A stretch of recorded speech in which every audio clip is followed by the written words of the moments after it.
Good morning all of students. कल अपन ने जो पढ़ा था वो वीट की एरीगेशन मेथड पढ़ी थी। तो कल मेरे पास 4-5 बच्चों को कमेंट्स भी आए थे जो मेरे पर्सनल व्हाट्सएप ग्रुप है, उसमें उन्होंने पूछा था कि सर इसमें उनको 2-4 क्वेश्चन में डाउट थी, तो वो डाउट मैंने उनके वहाँ पे क्लियर किए थे। आपको अगर उनमें कोई डाउट हो एरीगेशन मेथड में या कोई पहले का पढ़ाए हुए में, तो आप कमेंट्स बॉक्स के अंदर आप मेरे से शेयर कर सकते हैं, पूछ सकते हैं। आज उसकी मैं जो बताना जा रहा हूँ कि अगर आपके पास एक सिंचाई उपलब्ध है तो किस स्टेज पे करना चाहिए, और अगर 2 सिंचाई उपलब्ध है किसान के पास में तो कौन सी स्टेज पे करना चाहिए, और अगर 3 सिंचाई उपलब्ध है तो कौन सी पे करना चाहिए। तो एरीगेशन मेथड, इसमें अगर किसान के पास में एक ही सिंचाई उपलब्ध है, मेथड मैंने सारी कल आपको लिखवा दी, 6 मेथड है, 6 की 6 कल आपको बता दी है। अब आप ये चीज ध्यान दे लें कि अगर एक ही सिंचाई उपलब्ध है किसान के पास तो किस स्टेज पे सिंचाई करना चाहिए। एक सिंचाई उपलब्ध है तो किसान को करना चाहिए CRI स्टेज। CRI स्टेज कौन सी है? Crown root initiation. कौन सी है? Crown root initiation. Crown root initiation, ये जो स्टेज है इसको बोलते हैं सीरस जड़ जमते समय। कौन सी बोलते हैं? सीरस जड़ जमते समय।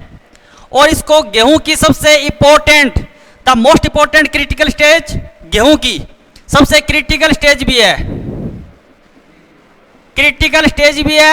गेहूं की अगर किसान के पास में एक ही पानी उपलब्ध है और गेहूं की फसल लेना है तो उसको CRI स्टेज पर करना चाहिए। ये आपकी बुआई के राइट 21 दिन बाद में स्टेज आती है। कितने दिन बाद में आती है? 21 दिन बाद में। अगर 2 पानी उपलब्ध है किसान के पास में, कितने? 2 पानी, तो 2 पानी उपलब्ध है तो एक तो आपको CRI पे करनी है। फर्स्ट जो एरीगेशन है वो तो आपको CRI स्टेज पे करना है, और जो दूसरी एरीगेशन है वो आपको करनी है फ्लोरिंग स्टेज पे। सेकंड जो एरीगेशन है वो आपको करनी है फ्लोरिंग स्टेज पे। फ्लोरिंग स्टेज, पुष्पन अवस्था पे दूसरी सिंचाई करनी है किसान को।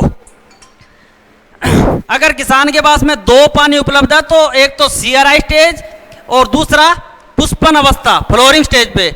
अगर 3 पानी उपलब्ध है, इसकी स्क्रीनशॉट ले लें। अगर 3 पानी उपलब्ध है किसान के पास में तब कौन कौन सी स्टेज पे करते हैं? तो CRI स्टेज तो कंपलसरी है, करना ही करना है। फर्स्ट हो गई आपकी CRI, सेकंड हो गई आपकी लेट जॉइंटिंग। लेट जॉइंटिंग का मतलब है कल्ले निकलते समय।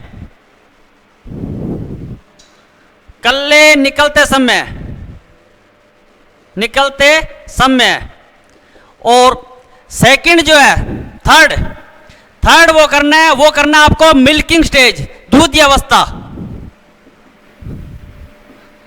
मिल्किंग स्टेज कौन सी? दूध अवस्था।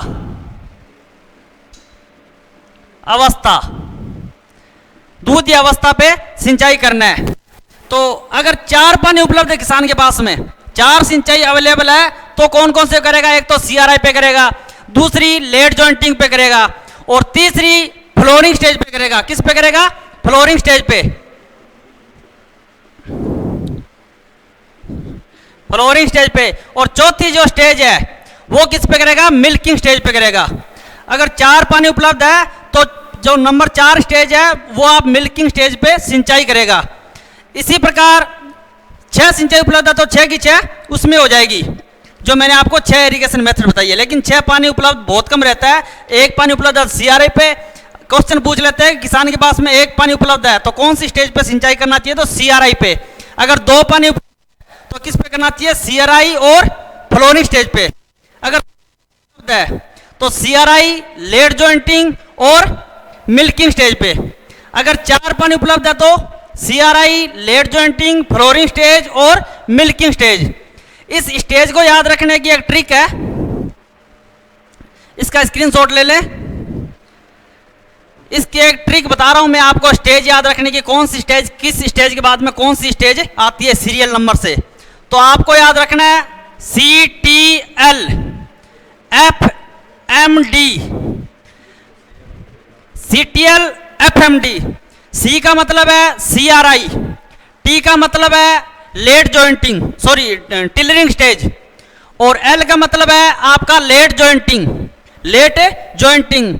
F का मतलब है फ्लोरिंग स्टेज, M का मतलब है मिल्किंग स्टेज, और D का मतलब है डग स्टेज। ये छह की छह स्टेज है, उसको याद रखने का है। CTL FMD। FMD animal husbandry में आप पढ़ोगे फूट माउथ डिजीज, जो पशुओं का मुंह पका रोग आता है उसके अंदर FMD लगता है। कौन सा लगता है? FMD। कौन सा वैक्सीन लगता है FMD में? HS वैक्सीन, वायरस जनित बीमारी है। एनिमल पढ़ाएंगे तब बताएंगे इसके बारे में, अभी इतना ही इस चैप्टर के अकॉर्डिंग आपको बता रहा हूं। आज मैं आपको गेहूं के जो डिजीज है, रोग है, उनके बारे में चर्चा करूंगा कि गेहूं में कितने प्रकार के रोग लगते हैं, कौन कौन से रोग लगते हैं, और उस रोग की पहचान कैसे करते हैं। वैसे तो ये पहचान आप कॉलेज लेवल में प्रैक्टिकल तौर पे कर पाओगे, लेकिन मैं आज आपको बोर्ड पे उनकी प्रैक्टिकल करवा के दिखाऊंगा कि आप पहचान कैसे करेंगे कि कौन सा रोग है। अगर आपको खेत में ले जाके कर दे, पूछ ले बेटा ये कौन सा रोग है, तो वहां पे आप मुंह लटका के नहीं खड़े रहोगे, जवाब दे दोगे कि साहब ये इसमें ये रोग लगा है गेहूं की फसल में। सारे रोग आपको यहीं याद करवाऊंगा। तो गेहूं के अंदर टोटल रोग लगते हैं 6 प्रकार के। कितने प्रकार के? 6 प्रकार के। उसमें से पहला जो रोग है वो लगता है रस्ट। कौन सा है? रस्ट। रस्ट, रस्ट को बोलते हैं गेरुई, गेरुई या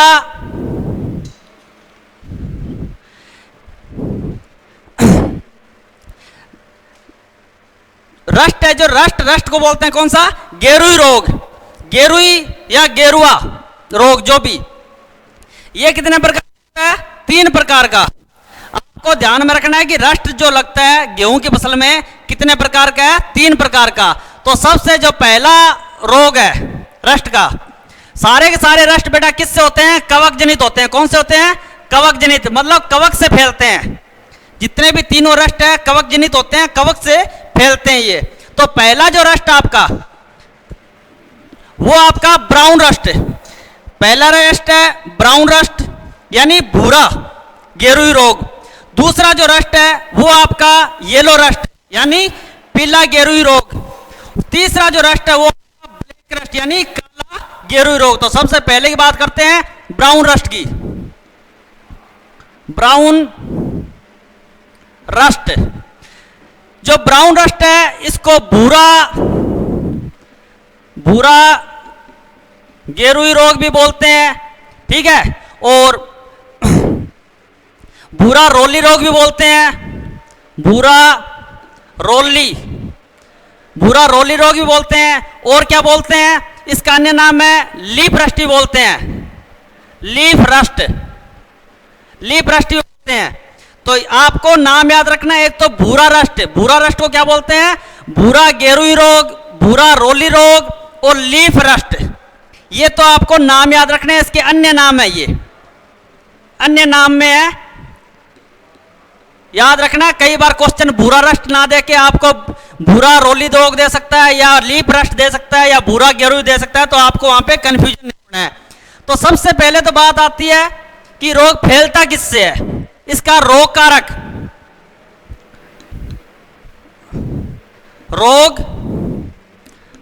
कौन सा है? एग्जाम में ज्यादातर यही क्वेश्चन पूछते हैं कि इसका रोग कारक कौन सा है। रोग कारक को इंग्लिश में बोलते हैं कोजल ऑर्गेनिज्म या पैथोजेंस भी बोलते हैं। क्या बोलते हैं? कोजल ऑर्गेनिज्म या पैथोजेंस। और हिंदी वाले बच्चों के लिए रोग कारक या रोगजनक। जो रोग कारक है इसका रोग कारक है पक्सिनिया रिकोंडिटा, पक्सिनिया रिकोंडिटा ट्रिटिसाई नामक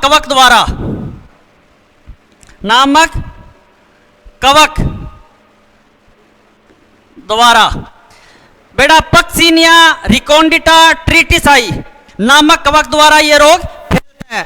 तो आपको याद रखने के लिए आपको ये पक्सीनिया सभी में लिखना होगा, सभी में लिखा हुआ मिलेगा, आपको याद रखना है। पक्सीनिया सब में मिलेगा और ट्रिटिसाइस की प्रजाति है, ये भी आपको सब में एक सी मिलेगी, एक सार मिलेगी। लेकिन आपको याद रखना है रिकोंडिटा, रिकोंडिटा जो है इसको याद रखने का एक लॉजिक है। लॉजिक क्या है? ये जो ब्राउन है, ब्राउन रस्ट, ब्राउन रस्ट के अंदर बी से तो पक्सीनिया हटा दिया, अब इसके बाद में आर बच रहा है, आर से रिलेटेड है री, ये भी आर से आर रिलेटेड है। माइंड को थोड़ा सेटअप करो, अपना लॉजिक लगा के रखो।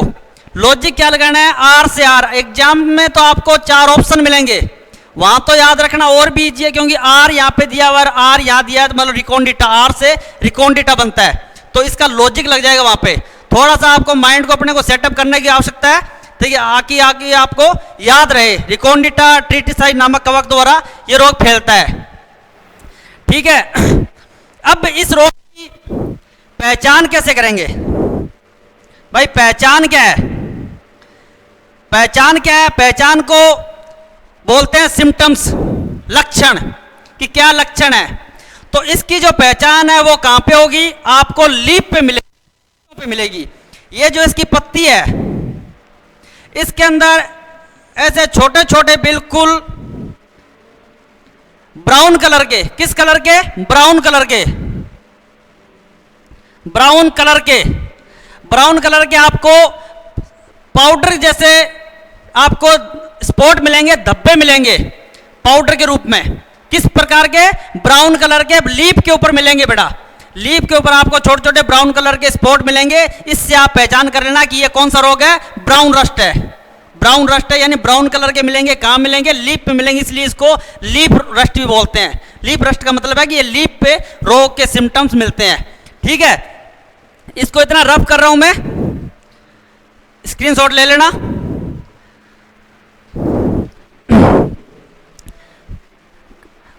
तो इसकी पहचान हो गई भी। इसकी पहचान कहां होती है? लीफ पे होती है, छोटे छोटे ब्राउन कलर के पाउडर के रूप में आपको मिलेंगे, लीफ स्पॉट मिलेंगे। अब बात आती है कि ये जो रोग है कौन सा? Brown rust, brown rust. ये गेहूं की फसल के अंदर, जितने भी गेहूं की फसल है उसके अंदर सर्वाधिक नुकसानदायक होता है, सबसे अधिक नुकसानदायक होता है, सबसे अधिक नुकसानदायक होता है, सबसे अधिक नुकसानदायक होता है। भाई सबसे अधिक नुकसानदायक क्यों होता है?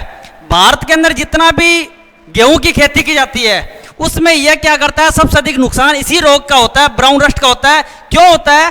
कि ये जो आपका दिसंबर है, दिसंबर जो मंथ है, महीना है, इसकी अंतिम सप्ताह, अंतिम सप्ताह के अंदर ही ये रोग आ जाता है फसल के अंदर। कब आ जाता है? दिसंबर की अंतिम सप्ताह में।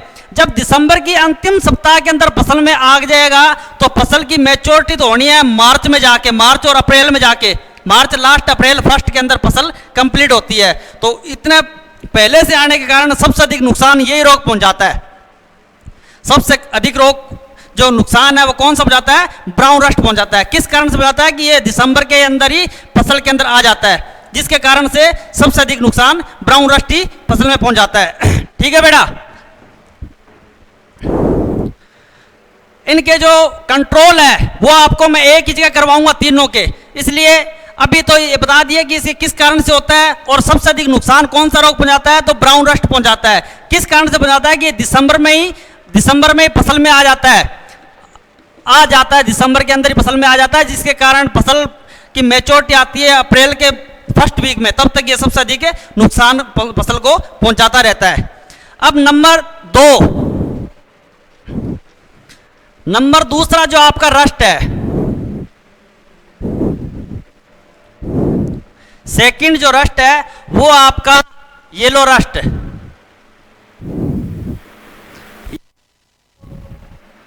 येलो रस्ट इसके अन्य नाम है भाई, अन्य नाम, अन्य नाम क्या है? पीला गेरुई रोग, पीला गेरुई रोग, ठीक है, या इसको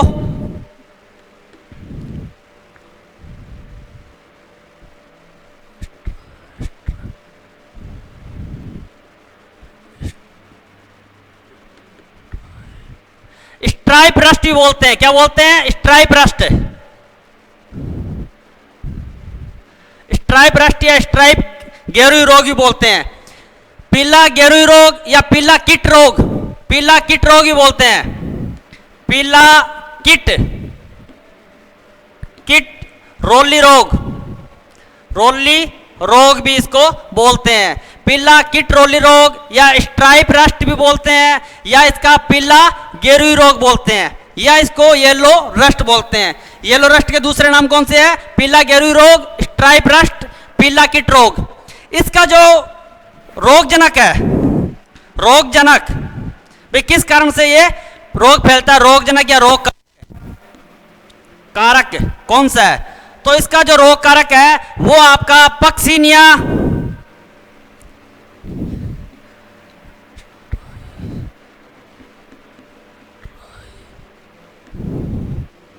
स्ट्राइफॉर्मिस, पक्सिनिया स्ट्राइफॉर्मिस ट्रिटिसाई, ट्रिटिसाई नामक, ट्रिटिसाई नामक कवक द्वारा, कवक द्वारा यह रोग होता है। किससे होता है? पक्सिनिया स्ट्राइफॉर्मिस ट्रिटिसाई नामक कवक द्वारा होता है। तो बेटा पक्सिनिया तो सब में ही आएगा और ट्रिटिसाई में सब में आएगी, लेकिन आपको याद रखना है स्ट्राइफॉर्मिस। स्ट्राइफॉर्मिस का लॉजिक है कि इसको स्ट्राइप रस्ट बोलते हैं, स्ट्राइप रस्ट। आपको नाम याद रखना पड़ेगा कि येलो रस्ट को स्ट्राइप रस्ट भी बोलते हैं। स्ट्राइप रस्ट से स्ट्राइफॉर्मिस आपको बनाना है एग्जाम के अंदर कि स्ट्राइफॉर्मिस किसको बोलते हैं? तो पक्सिनिया स्ट्राइफॉर्मिस जो है ट्रिटिसाई वो येलो रस्ट को बोलते हैं, ठीक है। अब क्या है, ये जो रस्ट आपका इसका जो पहचान है, लक्षण है, पहचान, पहचान कैसे होती है इसकी कि जो आपकी लीफ है इसके अंदर छोटे छोटे येलो कलर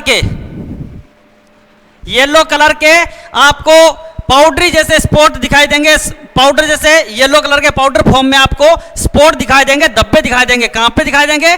पत्ती के ऊपर, पत्ती के ऊपर छोटे छोटे आपको येलो कलर के स्पॉट बनते हुए दिखाई देंगे। तो आप पहचान जाना कि ये येलो रस्ट है। कौन सा रस्ट है? येलो रस्ट है, ठीक है। इसकी पहचान हो गई और इसका कोजल ऑर्गेनिक हो गया है। अब आपको मैं इसकी स्क्रीनशॉट ले ले। अब इसके क्या क्या भारत में कितना % होता है, क्या होता है, इसके बारे में आज जानकारी दे रहा हूं आगे।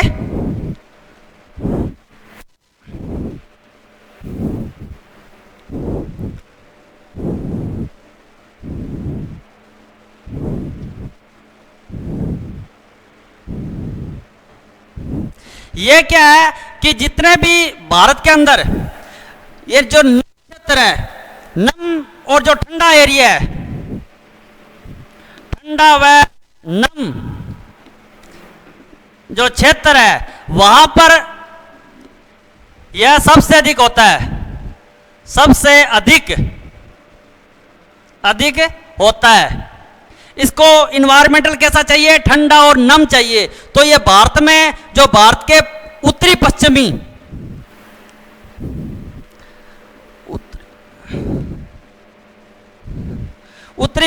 जो क्षेत्र है उसमें यह रोग सबसे अधिक होता है, अधिक होता है। कहां पे अधिक होता है? जो भारत का उत्तर पश्चिम एरिया है, उत्तर जो पश्चिम एरिया है वहां पे ये रोग सबसे अधिक होता है। क्यों होता है? कि वो ठंडा एरिया, यहाँ अपने इस क्षेत्र की अपेक्षा वो वहां पे ठंडा एरिया है, वहां पे इसका वातावरण ठंडा और नम मिल जाता है। उसके कारण ये जो कीट कवक है वो सर्वाइव कर जाते हैं, सबसे ज्यादा अटैक करते हैं, ठीक है। स्क्रीनशॉट ले ले। अब बेटा तीसरा जो रस्ट है नंबर 3, 2 रस्ट हो गए आपके। अब नंबर 3 का जो रस्ट है नंबर 3 पे, वो आपका कौन सा है? Black rust. कौन सा है? Black rust. Black rust, black rust यानी काली गेरुई रोग, गेरुई रोग या काला किट रोग, काला किट रोग, ठीक है। या इसे किलर डिजीज बोलते हैं। क्या बोलते हैं? किलर रोग या किलर डिजीज, किलर डिजीज। इसे किलर डिजीज या काली किट रोग, काली किट रोग, काली गेरुई रोग या ब्लैक रस्ट, सारे एक ही नाम, इसी एक ही रोग को संबोधित करते हैं। कौन कौन सा? ब्लैक रस्ट, काली गेरुई रोग, काला किट रोग, किलर रोग या किलर डिजीज इंग्लिश में। ये जो रोग है इसका रोग जनक, रोग कारक कौन सा है? पक्सीनिया, पक्सीनिया ग्रेमिनिस, पक्सीनिया ग्रेमिनिस ट्रिटिसाई नामक कवक द्वारा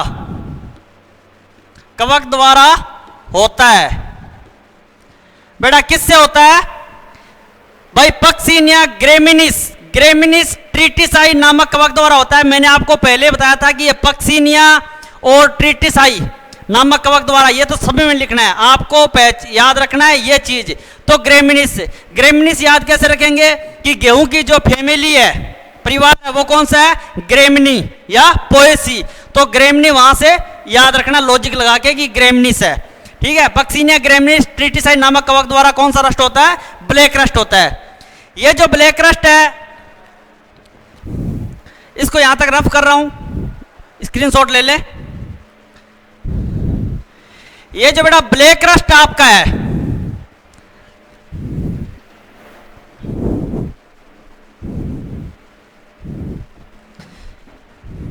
ये आपकी जो लेट वैरायटी है, लेट वैरायटी, सॉरी इसकी पहले पहचान बता देता हूं मैं कि पहचान कैसे होती है। इसको यहां लिख रहा हूं, इसको स्टेम रस्ट भी बोलते हैं। कौन सा? स्टेप या तना, हिंदी में तना रस्ट, रस्ट भी बोलते हैं। सबसे पहले इसकी जो रस्ट थे, एक तो येलो एक ब्राउन, दोनों रस्ट कहां लगते थे? लीफ पे लगते थे, यानी पत्तियों पे उसकी लगते थे, पत्तियों पे पहचान की जाती थी। लेकिन ब्लैक जो रस्ट है ये लगेगा तने पे। जो गेहूं का जो तना है, इसके अंदर छोटे छोटे काले कलर के, किस कलर के? ब्लैक कलर के, ब्लैक कलर के आपको ब्लैक थोड़े ब्राउन करते आपको स्पॉट दिखाई देंगे। कौन से फॉर्म में देंगे? पाउडरी फॉर्म के अंदर देंगे।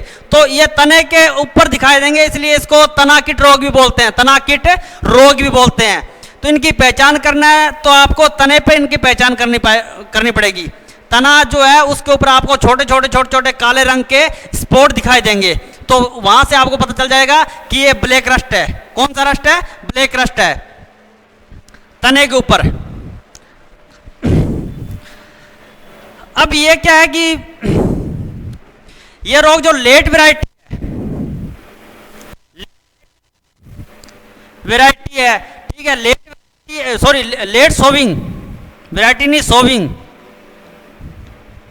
जो लेट सोविंग कर रहे हैं, आप पछेती बुआई कर रहे हैं। कौन सी बुआई कर रहे हैं? पछेती बुआई कर रहे हैं, तब ये रोग सबसे अधिक होता है, तब ये रोग सबसे अधिक होता है। बाकी ये इसको क्या है, इस रोग को गर्म जलवायु की आवश्यकता है। कौन सी जलवायु की? गर्म जलवायु की। तो गर्म जलवायु की आवश्यकता है, तो इसका गर्म जलवायु कब स्टार्ट होती है? लगभग मार्च के महीने में जाके, मार्च के महीने में जाके स्टार्ट होगी। और गेहूं को अपन सोविंग कर देंगे 1 नवंबर को ही, 1 नवंबर से 15 नवंबर इसका राइट सोइंग टाइम है। तो 1 नवंबर से 15 नवंबर तक राइट सोइंग टाइम है। मार्च में होगी तब तक तो गेहूं जो क्रॉप हो पिक पे आ जाएगी, फसल पूरी पकाई पे आ जाएगी, क्योंकि अप्रैल में तो उसकी हार्वेस्टिंग होना है, इसलिए ज़्यादा असर नहीं कर पाती है फसल, ज़्यादा ये रोग फसल के ऊपर ज़्यादा इफेक्ट नहीं कर पाता है। गर्म जलवायु कब आती है? लगभग मार्च में, मार्च में आएगी तब तक फसल अपनी पक जाएगी,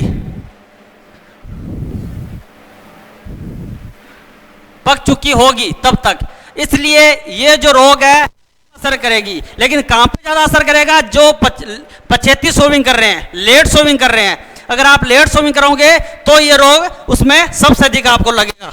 अगर आप टाइमली सोविंग कर दोगे तो इस रोग से आप बचाव हो जाएगा। किससे? ब्लैक रस्ट से। तो आपके तीनों रस्ट हो गए। अब मैं तीनों रस्ट का कंट्रोल बता रहा हूं आपको कि कंट्रोल कैसे करते हैं। भाई तीनों रस्ट का जो कंट्रोल है वो एक साथ ही करते हैं, एक ही चीज से तीनों का कंट्रोल हो जाता है। रोकथाम,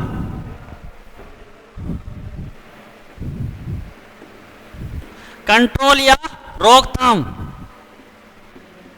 रोकथाम। भाई सबसे पहली बात तो ये है कि इसके लिए मैनकोजेब, कौन सा? मैनकोजेब। मैनकोजेब 2 kg प्रति हेक्टर, 2 kg प्रति हेक्टर के हिसाब से खड़ी फसल में, खड़ी फसल में छिड़काव करें। मैनकोजेब 2 kg प्रति हेक्टर के हिसाब से खड़ी फसल में छिड़काव करें तो इसका कंट्रोल हो जाएगा। नंबर 2 है सल्फर पाउडर। सल्फर पाउडर जो आता है वो 25 kg प्रति हेक्टर के हिसाब से खड़ी फसल में छिड़काव करें तो इसका कंट्रोल हो जाएगा। किसका? रस्ट का। तीनों रस्ट का कंट्रोल है वो सल्फर पाउडर 25 kg प्रति हेक्टर। आपको डोज याद रखनी है कितनी? 25 kg प्रति हेक्टर। और मैनकोजेब कितना है? 2 kg प्रति हेक्टर। मैनकोजेब को तो 2 kg प्रति हेक्टर और सल्फर पाउडर को 25 kg प्रति हेक्टर के हिसाब से आप छिड़काव कर दें खड़ी फसल में तो इसके रोग का कंट्रोल हो जाएगा। इसके बाद में इन क्या क्या कंट्रोल कर सकते हैं? तो और इसका जो कंट्रोल है वो है कि आप जो सोविंग है, बुआई है, वो समय पर करें। जो बुआई है वो समय पर करें।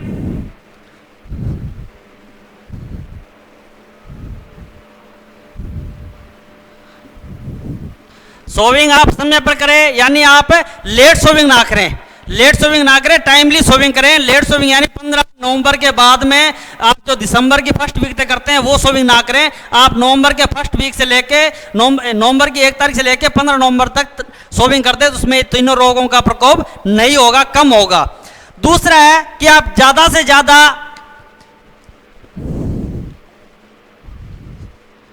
पोटासियम उर्वरक, ज्यादा से ज्यादा पोटासियम उर्वरकों का प्रयोग करें।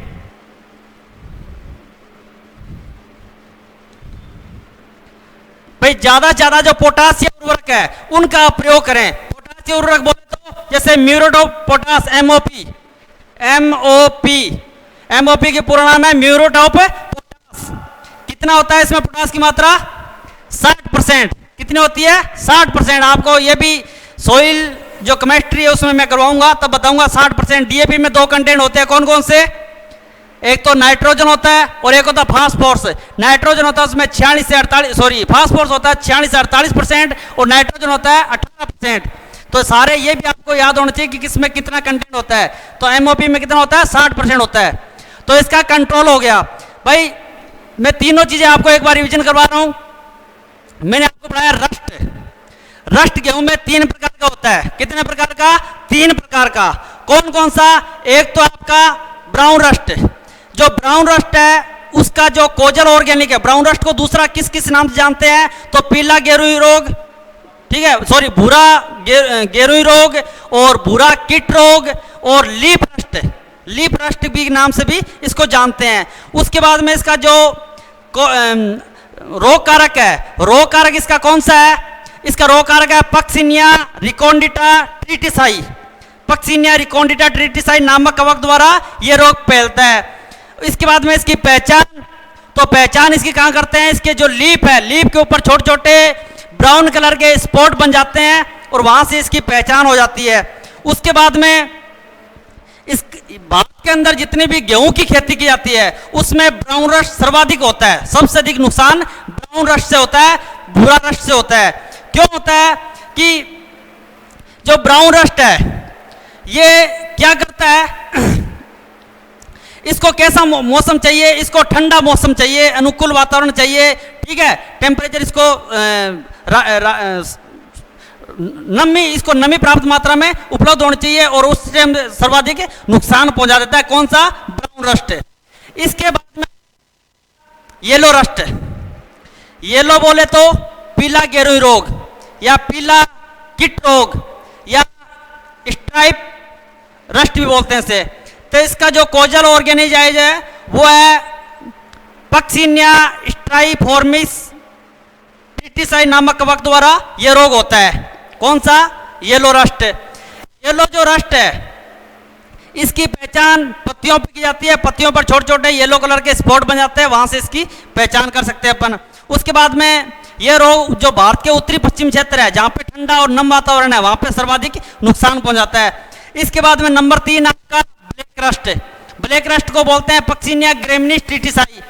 और ये जो ब्लैक रस्ट है ये सबसे अधिक इसकी पहचान सबसे पहले कहाँ होती है, इसकी पहचान होती है स्टेम पे, तना के ऊपर छोटे छोटे ब्लैक कलर के स्पॉट बन जाते हैं, धब्बे बन जाते हैं, जहां से इसकी पहचान कर सकते हैं अपन, किसकी, ब्लैक रस्ट की। ठीक है, तो ये तीनों रस्ट मैंने बताया, इनके कंट्रोल बताया। कंट्रोल किससे करते हैं, मैनकोजेब। मैनकोजेब 2 kg प्रति हेक्टर के हिसाब से खड़ी फसल में छिड़काव कर देते हैं। दूसरा है आपका सल्फर पाउडर। सल्फर पाउडर कितना, 25 kg, 25 kg प्रति हेक्टर के हिसाब से खड़ी फसल में उसका छिड़काव कर देते हैं। और में जो वैरायटी है वो लेट सोविंग ना करें, लेट सोविंग ना करें। अगर आप लेट सोविंग कर रहे हैं तो इससे प्रभावित जो क्षेत्र है उसमें जो प्रतिरोध वैरायटी है, रजिस्टेंट वैरायटी है, वो सोविंग करें, आप रजिस्टेंट वैरायटी की सोविंग करें। और दूसरी बात कि आप ये जो पोटासियम उर्वरक है उनका ज़्यादा से ज़्यादा प्रयोग करें। अब आता है बारी नंबर 2 रोग। दूसरा कौन सा लगता है गेहूं के अंदर, तो गेहूं में जो दूसरा रोग लगता है वो है अनावर्त कंड रोग। कौन सा है, अनावर्त कंड रोग, जिसे इंग्लिश में बोलते हैं ल्यूज स्पॉट ऑफ व्हीट। अनावर्त कंड रोग यानी ल्यूज स्पॉट ऑफ व्हीट। नंबर 2 अनावर्त कंड रोग, ल्यूज smut of wheat. ल्यूज smut of wheat, बेटा ल्यूज स्मट ऑफ व्हीट है, ये अनावर्त कंड है। अनावर्त कंड जो रोग है ये किस कारण से होता है, इसका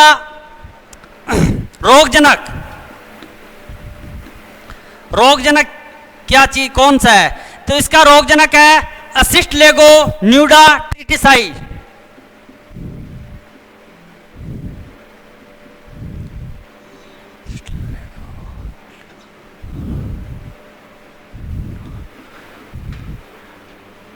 ट्रिटिसाई, असिस्ट लेगो न्यूडा ट्रिटिसाई, असिस्ट लेगो न्यूडा ट्रिटिसाई, ये इसका रोगजनक है, पैथोजेंस है, किसका, इस अनावर्त कंड ऑफ रोग का। ठीक है, ये जो रोग है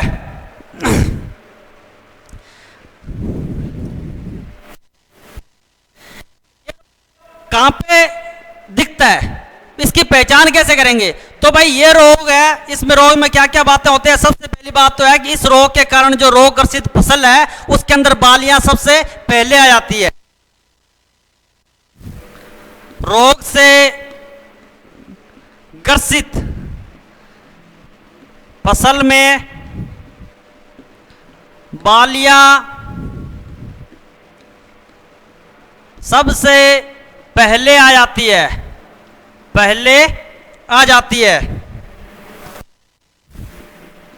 आ जाती है। इस रोग से ग्रसित जो फसल है उसमें बालियां सबसे पहले आ जाती है और बालियां कैसी हो जाती है, बोनी रह जाती है।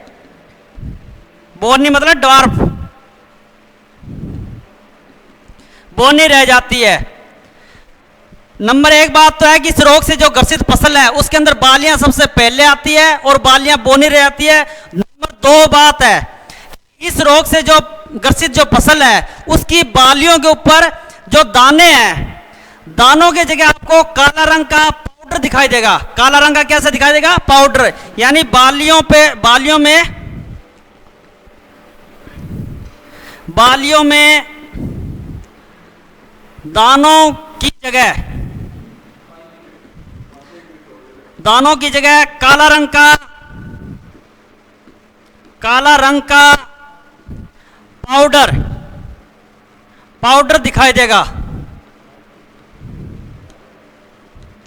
भाई इसकी पहचान करने के लिए आपको बताता हूं, अनावर्तकंड रोग यानी ल्यूज स्मेटोपीट, इसका रोगजनक है असिस्ट लेगोन्यूडाट्रिटिस आई। इस रोग के दो सिम्टम्स है कि इस रोग से ग्रसित जो फसल है उसमें सबसे पहले तो बालियां आती है। जब सबसे पहले बालियां आएगी तो बालियां क्या रह जाएगी, बोनी रह जाएगी, हाइट कम होगी बालियों की। दूसरी है कि बालियों के अंदर जो दाना है, आप दाना को देखोगे तो दाना की जगह पे काला रंग का पाउडर दिखाई देगा आपको, चूर्ण, काला रंग का चूर्ण। वहां से आप पहचान कर लोगे कि ये कौन सा रोग है, अनावर्तकंड रोग है। ठीक है, इसका जो कंट्रोल है, इसकी स्क्रीनशॉट ले ले, मैं इसका कंट्रोल बता रहा हूं आपको। इसका कंट्रोल है भाई, आप एक तो सीड ट्रीटमेंट करके बोए, सीड को बीज उपचार करके बोए, सीड ट्रीटमेंट करके बोए तो ये रोग नहीं होगा। सीड ट्रीटमेंट किससे करेंगे, बीज उपचार या सीड ट्रीटमेंट किससे करेंगे, इसके लिए बीज उपचार करेंगे आप विटावेक्स, किससे, विटावेक्स की बड़ा डोज लेंगे आप 2.5 ग्राम प्रति केजी सीड, 2.5 ग्राम प्रति केजी सीड के अंदर डोज लेंगे किसकी, विटावेक्स की, और उससे उपचारित करके फसल को बो दोगे तो ये रोग नहीं होगा। दूसरा जो है बेटा, एक बात इसमें बताना मैं भूल गया था कि ये रोग बीज उपचार क्यों करेंगे, इसलिए करेंगे कि ये इंटरनली सीड बोर्न डिजीज है। कौन सी है,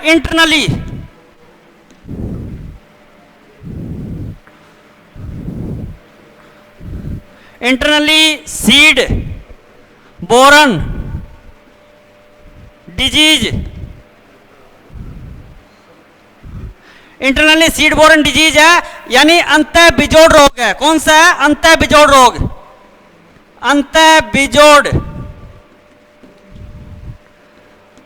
है ये। कौन सा, अनावर्तकंड, अंतः बिजोड़ रोग है, इसलिए इसको बीज उपचार करेंगे किससे, विटावेक्स से। विटावेक्स से इसलिए करेंगे कि इंटरनली सीड बोरन डिजीज है, अंतः बिजोड़ रोग है। ठीक है,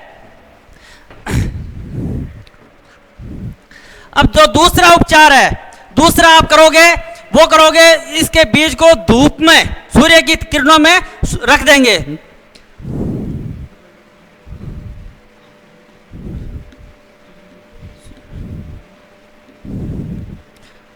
सूर्य की किरणों में रख देंगे, इसको बोलते हैं सोलर ट्रीटमेंट बोलते हैं कि सूर्य की धूप की किरणों में इसके बीज को आप रख दोगे। नंबर 3 है, वो कौन सा है, इसको आप गर्म पानी के अंदर उबाल के रखेंगे। तो गर्म पानी का जो टेम्परेचर है वो कितना होना चाहिए, 54 डिग्री सेंटीग्रेड तापमान पे 30 मिनट तक रखोगे। कितनी, 54 डिग्री सेंटीग्रेड तापमान पर कितना, 30 मिनट तक रखना है। भाई इसका कंट्रोल किसका, अनावर्तकंड का। अनावर्त जो कंड है गेहूं का, ये दूसरा रोग है, इसका जो कंट्रोल करते हैं तो आप बीज को बीज उपचार करके बोए। बीज उपचार किससे करें, विटावेक्स से करें। कितना ले डोज, 2.5 ग्राम प्रति केजी सीड को उपचार करें। उसके बाद में क्यों करते हैं कि ये इंटरनली सीड बोरन डिजीज है, बीज के अंदर से ही रोग आता है। ठीक है, दूसरी बात कि इसको धूप के अंदर या सूर्य की जो किरणें हैं उसके अंदर इसको सुखा दें, धूप में रख दें, ताकि वहां से इसका सन स्टरलाइन होके ये सीड ट्रीटमेंट हो जाएगा। तीसरी बात आती है कि इसके अंदर जो गर्म पानी में उबालकर, किसमें? गर्म पानी में, गर्म पानी। तो भाई गर्म पानी है, उसमें कितना उबालना है? 54 डिग्री सेंटीग्रेड तापमान पर ओनली 30 मिनट तक गर्म पानी में इसको उबाल के सोविंग कर दो, तो अनावर्त कण रोग नहीं होगा। इसका स्क्रीनशॉट ले ले। अब मैं आपको नंबर 3 तीसरा बता रहा हूं, वो आपका करनाल बंट। कौन सा रोग है? करनाल बंट, करनाल बंट। करनाल बंट जो रोग है, इसको कैंसर रोग भी बोलते हैं। क्या बोलते हैं? कैंसर रोग, कैंसर रोग ही बोलते हैं। बेटा करनाल जो बंट है, ये किस रोग से, किस कारण से फैलता है? इसका रोग कारक कौन सा है? रोग कारक है, इसका रोग कारक है निवोसिया इंडिका,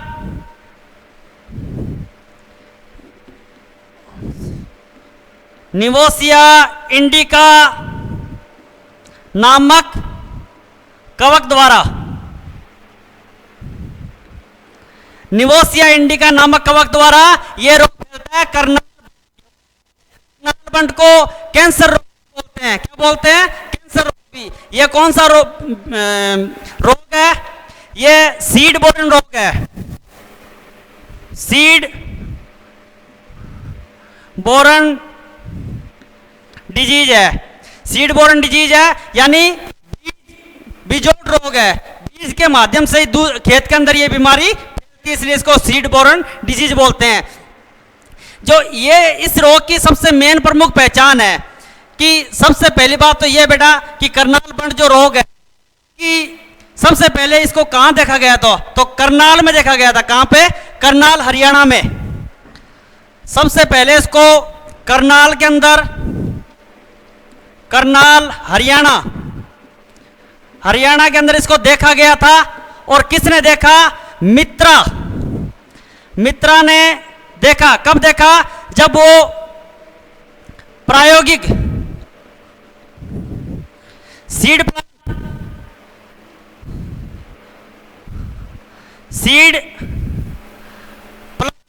जब वो प्रायोगिक सीड प्लांट कर रहा था, तब उसने ये करनाल रोग देखा। कहां पे? करनाल हरियाणा।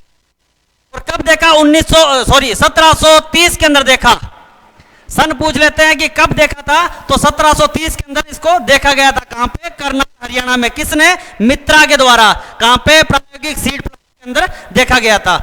अब बारी, इसको स्क्रीनशॉट ले ले।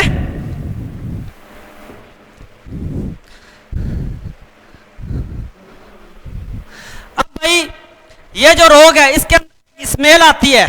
कैसी स्मेल आती है? सड़ी हुई मछली जैसी।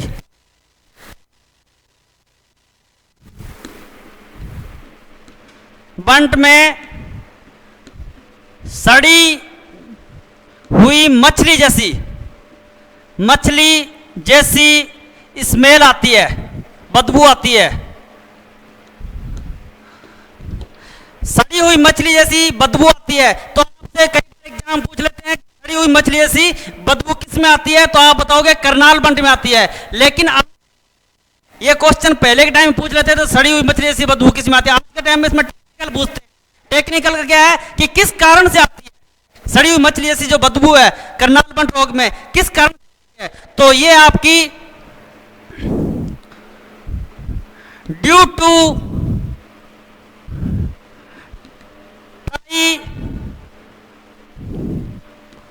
ट्राइमिथाइल एमिन, ये टेक्निकल है। Due to tri methyl amine के कारण कौन सी स्मेल आती है? सड़ी हुई मछली जैसी स्मेल आती है। इसमें आती है करनाल बंट में आती है। अब इसका कंट्रोल, कंट्रोल तो इसका